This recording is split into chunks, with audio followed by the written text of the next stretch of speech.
여러분, 방금 시장을 뒤흔들 만한 엄청난 뉴스가 나왔습니다. 국민연금이 무려 30조 원을 우리 증시에 추가로 투입할 수 있다는 소식인데요.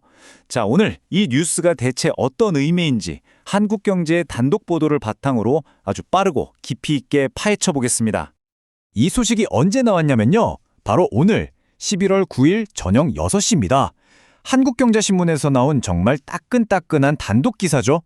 제가 이렇게 출처와 시간을 딱 짚고 넘어가는 건 그만큼 이 뉴스의 신뢰도와 파급력이 어마어마하다는 뜻입니다. 30조 원. 와, 이 숫자 잠시만 한번 보세요. 정말 상상하기조차 힘든 금액이죠? 이게 바로 국민연금이 우리 주식시장에 추가로 쏟아부을 수도 있는 자금의 규모입니다. 오늘 이야기의 가장 핵심적인 숫자라고 할 수 있겠네요. 아니 그런데 돈을 푼다는 건 좋은 소식인데 이게 왜 지금 이 타이밍에 이렇게까지 중요한 걸까요? 그건 바로 시장의 가장 큰 손, 큰형님인 국민연금이 국내 주식을 더는 살 수 없는 한계에 거의 다다랐기 때문입니다. 자, 이 표를 보시면 바로 이해가 되실 겁니다. 이게 정말 흥미로운데요. 국민연금의 올해 국내 주식 목표 비중은 14.9%예요. 그런데 최근에 증시가 확 오르면서 가지고 있던 주식들 가치가 풀어나니까 어느새 17%를 훌쩍 넘어버린 겁니다. 허용 상한선인 17.9%까지 정말 얼마 안 남은 아슬아슬한 상황이었죠. 시장에서는 이러다 국민연금 곧 대규모 매도 폭탄 던지는 거 아니야? 하는 불안감이 슬슬 퍼지고 있었습니다. 다시 말해서 우리 시장의 가장 큰 버팀목이자 가장 큰 매수 주체가 이제 매수 버튼에서 손을 떼고 매도 버튼을 만지작거려야 하는 상황이었다는 거죠. 실제로 2021년 1월에 비슷한 일이 있었어요.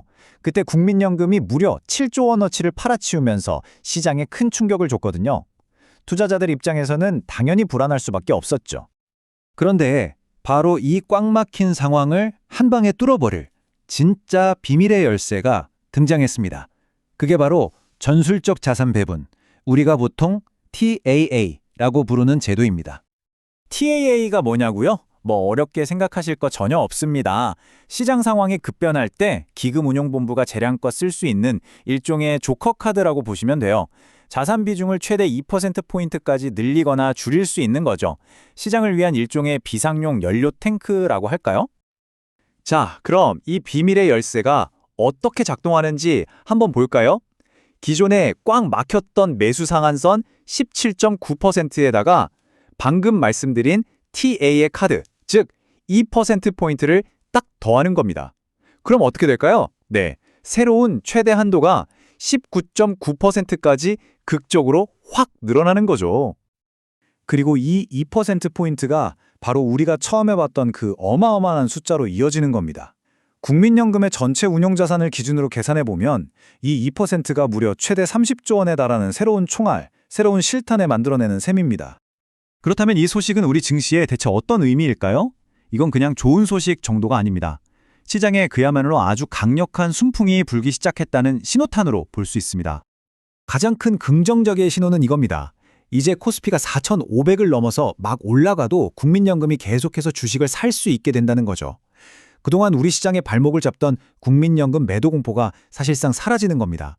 이건 개인 투자자들에게 엄청난 심리적 안정감을 줄 뿐만 아니라 국가가 지금의 상승 랠리를 지지한다는 강력한 신호놀이기도 합니다.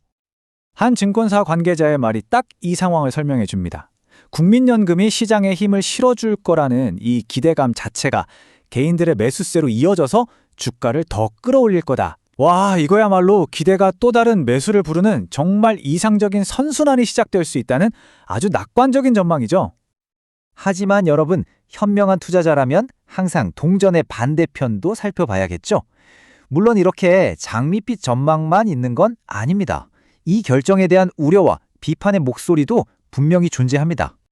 시장의 기대감과 비판론자들의 우려를 이렇게 딱 놓고 비교해보면 논점이 명확해집니다. 시장은 이제 랠리 계속된다, 안정적이다 이렇게 기대하지만 비판하는 쪽에서는 이거 너무 인위적인 부양 아니야? 이러다 시장 과열되는 거 아니야? 하고 걱정하는 겁니다. 정치적 의도가 있는 건 아닌지 의심하기도 하고요. 구체적인 우려들을 좀 살펴보면요. 첫째, TTAA는 보통 주가가 폭락할 때 시장을 방어하려고 썼지 이렇게 잘 오르는 상승장에 불을 더 지피려고 쓴 전례가 없다는 점입니다. 둘째, 이게 시장 안정화가 아니라 오히려 거품을 키울 수 있다는 지적이 있고요. 셋째, 정부의 코스피 5천 구상 같은 정치적인 목적을 위한 포석 아니냐는 의심도 나옵니다. 마지막으로 장기적으로는 국내 주식 비중을 줄여나가야 하는데 지금 이건 그 큰 방향과 거꾸로 가는 거 아니냐는 비판이죠. 실제로 서울대학교 최재원 교수는 아주 날카롭게 지적했습니다. 연기금은 증시가 너무 오르거나 내릴 때 그걸 완화하는 역할을 해야지 이렇게 국내 주식 비중을 지나치게 끌어올리면 오히려 시장 안정성을 해칠 수 있다고요. 연기금의 본질적인 역할에 대한 근본적인 질문을 던진 셈입니다. 순천향대학교 김용화 교수 역시 비슷한 맥락입니다. 국내 주식을 더 살지 말지는 어디까지나 기금운용본부가 순수하게 투자 관점에서 판단해야 할 영역이지 여기에 정치적인 판단이 개입되어선 절대 안 된다고 강조했습니다. 기금운용의 독립성이라는 대원칙을 다시 한번 확인시켜준 거죠. 자, 그럼 이 모든 긍정론과 비판론을 종합해서 우리 투자자들은 어떤 점을 핵심적으로 딱 기억하고 있어야 할까요? 핵심은 이겁니다. 첫째, 시장의 가장 큰 잠재적 매도 폭탄이 제거되고 오히려 최대 투자자가 30조 원의 실탄을 추가로 확보했다는 점, 이건 분명한 호대죠. 둘째, 이 조치가 시장의 건전한 촉매제가 될지 아니면 인위적인 부양책이 될지에 대한 논쟁은 계속될 거라는 점.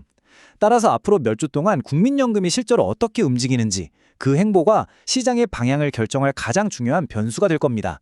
결국 질문은 이것입니다.